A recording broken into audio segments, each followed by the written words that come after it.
Indian Secular Front West Bengal state কমিটির পক্ষ থেকে বিশেষ বার্তা। বর্তমান সময়ে একদিকে কেন্দ্রের ফ্যাসিস্ট সরকার, ঠিক সাথে সাথে আমাদের রাজ্যের আপাদমস্তক দুর্নীতিগ্রস্ত যে সরকার চলছে, এর বিরুদ্ধে পশ্চিমবাংলার মানুষ পরিত্রাণ পেতে চাইছে। রাজ্যের বিভিন্ন প্রান্ত থেকে প্রতিনিয়ত ইন্ডিয়ান সেকুলার ফ্রন্টের রাজ্য অফিস থেকে শুরু করে বিভিন্ন নেতৃত্বের সাথে যোগাযোগ করছে যে দলের অংশগ্রহণ করার জন্য, দলের সাথে যুক্ত হওয়ার জন্য, এবং সে কথা মাথায় রেখে এবং আমাদের দলের পুনর্গঠনের কথা চিন্তা ভাবনা করে আমরা আর আপকামিং অ্যাসেম্বলি ইলেকশনের কথা মাথায় রেখে, অর্থাৎ 2026-এর বিধানসভা নির্বাচনের কথা মাথায় রেখে যে কিভাবে তৃণমূল কংগ্রেস এবং বিজেপিকে পরাস্ত করা যায়। কারণ ইন্ডিয়ান সেকুলার ফ্রন্ট মনে করে রাজনৈতিক প্রথম প্রতিপক্ষ হচ্ছে বিজেপি, তার সাথে সাথে তৃণমূল কংগ্রেসও আমাদের সাথে রাজনৈতিক প্রতিপক্ষ। সুতরাং এই দুই অপশক্তিকে গণতান্ত্রিক প্রক্রিয়াতে বিসর্জন দিতে হবে। তাই বিসর্জন দিতে গেলে রাজনৈতিক ক্ষমতা অর্জন করতে হবে। তো রাজনৈতিক ক্ষমতা অর্জন করার মূল উৎস হচ্ছে বুথ। সেই বুথকে শক্তিশালী করার জন্য, বুথ কমিটি তৈরি করার জন্য, সেই বুথের মানুষকে ঐক্যবদ্ধ করার জন্য আমরা পার্টির পুনর্গঠন প্রক্রিয়া শুরু করতে চলেছি। সেই লক্ষ্যে ইন্ডিয়ান সেকুলার ফ্রন্টের স্টেট কমিটি বিভিন্ন একাধিক আলোচনার পরিপ্রেক্ষিতে আজকে আমরা রাজ্যের বিভিন্ন জেলার বিভিন্ন বিধানসভার অবজারভারদের নাম ঘোষণা করছি। এই অবজারভারদের মাধ্যমে আমরা বুথ স্তর থেকে শুরু করে বিধানসভা স্তর পর্যন্ত পার্টির পুনর্গঠনের কাজ আমরা করব। যেই পুনর্গঠনের মাধ্যমেই 2026-এ বিধানসভা নির্বাচনে আমরা গণতন্ত্রকে রক্ষার লড়াই, বিজেপি এবং তৃণমূলকে হারানোর লক্ষ্যে আমরা ঝাঁপিয়ে পড়ব। আমরা এখন রাজ্যের বিভিন্ন জেলার যে অবজারভার যারা আছেন তাদের নাম ঘোষণা করব। ইন্ডিয়ান সেকুলার ফ্রন্টের পক্ষ থেকে যে সমস্ত দায়িত্বশীল মানুষদের হাতে অবজারভারের দায়িত্ব বা পর্যবেক্ষকের দায়িত্ব আমরা অর্পণ করেছি, প্রাথমিক পর্যায়ে অর্থাৎ যারা দায়িত্ব নিয়ে এই কাজটি সম্পূর্ণ করবেন, প্রথম পর্যায়ের ঘোষণা আজকে আমরা করছি। খুবই তাড়াতাড়ি আমরা দ্বিতীয় পর্যায়ের বিধানসভার নাম, বিধানসভার নম্বর এবং সাথে সাথে কারা পর্যবেক্ষকের দায়িত্ব পালন করছেন সেটা আমরা ঘোষণা করব। আমরা প্রথম পর্যায়ের আজকে ঘোষণা করছি। কুচবিহার জেলার কুচবিহার দক্ষিণ বিধানসভার পর্যবেক্ষক হিসাবে আমরা মোহাম্মদ শাহিনুর হক ও বাপি আলমকে দায়িত্ব দিয়েছি।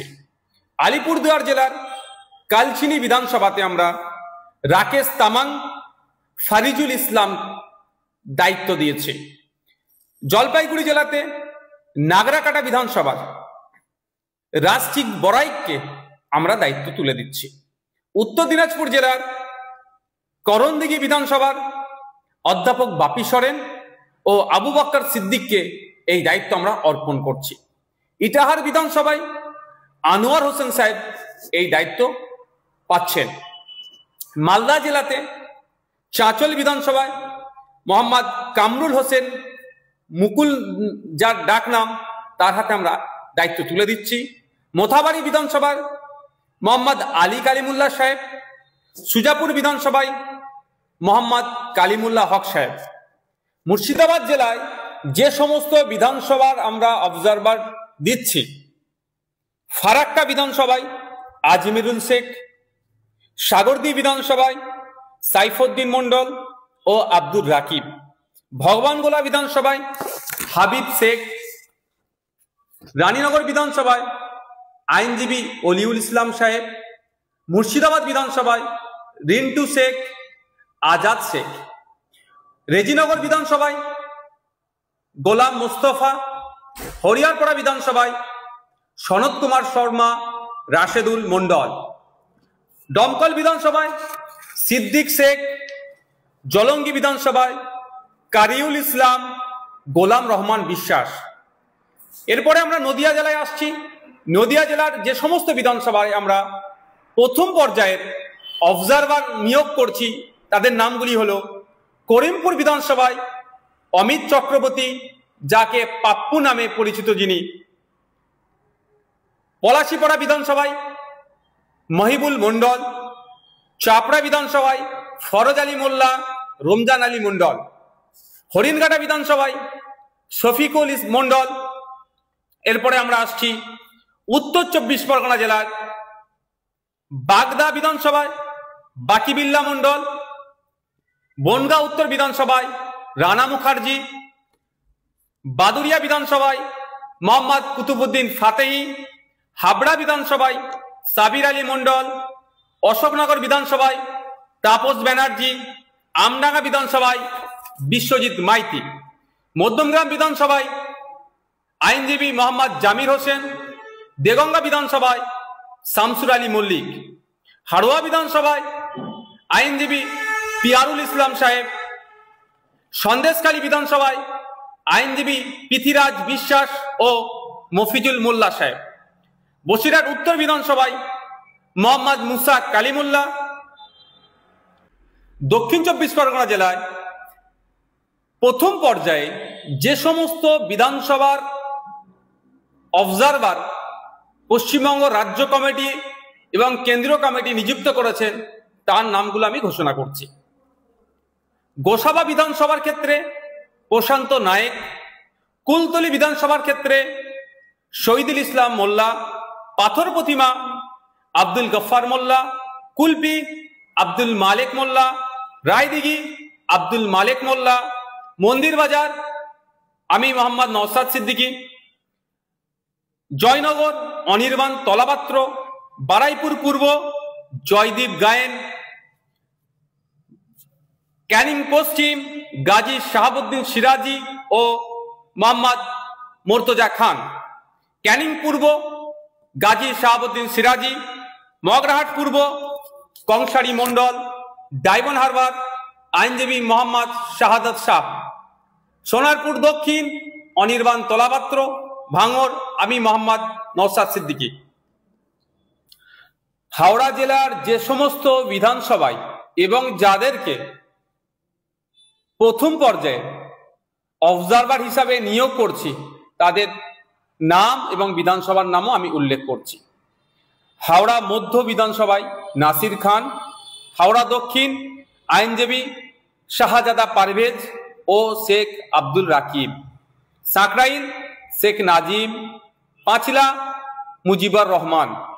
উলুবেড়িয়া পূর্ব নাসিরউদ্দিন মণ্ডল। উলুবেড়িয়া উত্তর শেখ মোহাম্মদ ইকবাল। উলুবেড়িয়া দক্ষিণ আফতাব উদ্দিন মোল্লা। শ্যামপুর শেখ কামাল উদ্দিন। বাগনান তুষারেফ মল্লিক, ডাকনাম মুজিবর। আমতা আমাদের নাসিরউদ্দিন মীর।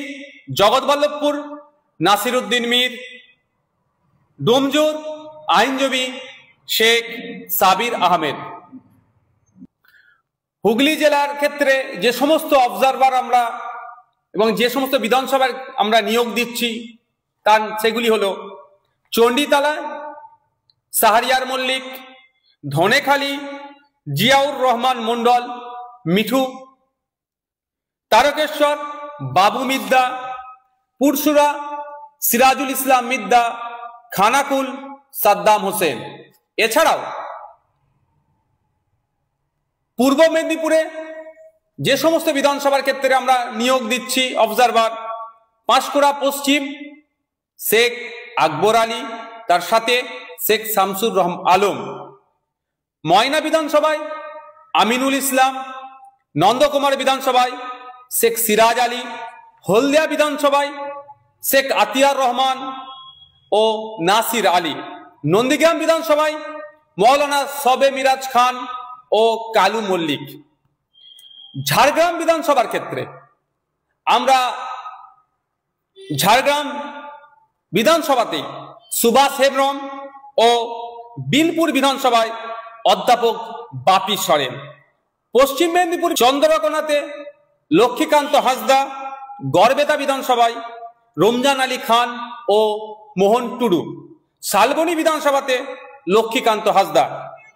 পুরুলিয়া জেলার যে সমস্ত বিধানসভাতে আমরা অবজারভার নিয়োগ করছি, পুরুলিয়া বিধানসভা মোহাম্মদ ওয়ারিস আনসারি, কাশীপুর বিধানসভা আনন্দ পরামানিক, পাড়া বিধানসভা গৌরীশ রায়।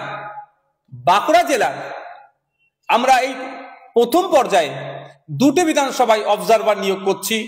প্রথমটি হলো তালডাংরা বিধানসভা, অবজারভার হিসাবে মোহাম্মদ জুলকার খান। দ্বিতীয়টি হলো বিষ্ণুপুর বিধানসভা, মেহেরুল আলম। পূর্ব বর্ধমানে এই মুহূর্তে আমরা একটি বিধানসভার অবজারভার নিয়োগ করছি। দ্বিতীয় পর্যায়ে আমরা আরো বেশ কয়েকটি বিধানসভায় আমরা আশা করছি অবজারভার নিয়োগ করব দ্রুত।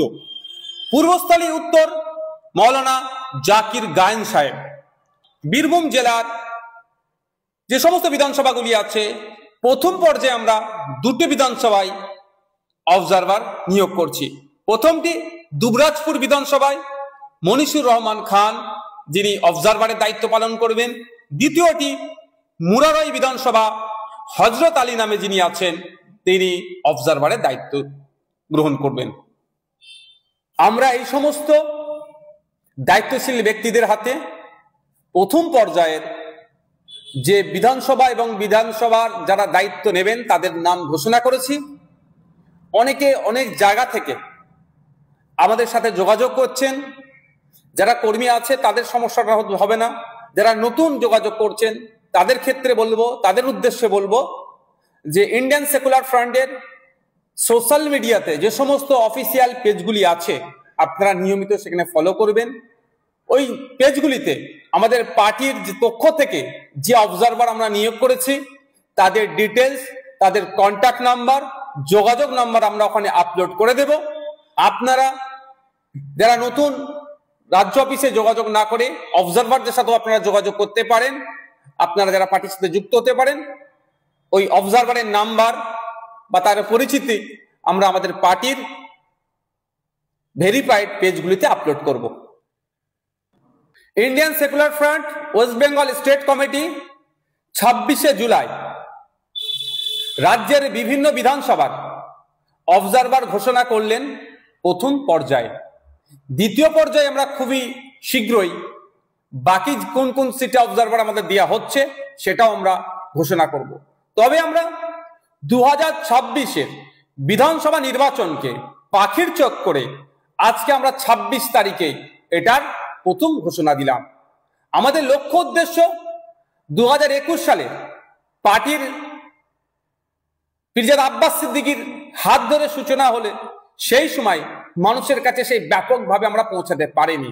যত দিন যাচ্ছে আমাদের পার্টির বিভিন্ন স্তরের কর্মীদের, দায়িত্বশীলদের পারফরমেন্সের বেসিসে সাধারণ মানুষ আমাদেরকে আপন করে নিচ্ছে। তাই আমরা সাধারণ মানুষের ভালোবাসা, দোয়া, আশীর্বাদ দিয়ে 2026-এর বিধানসভা নির্বাচনে গণতন্ত্রকে রক্ষার লড়াইয়ে, গণতান্ত্রিক প্রক্রিয়াতে ঝাঁপিয়ে পড়ব।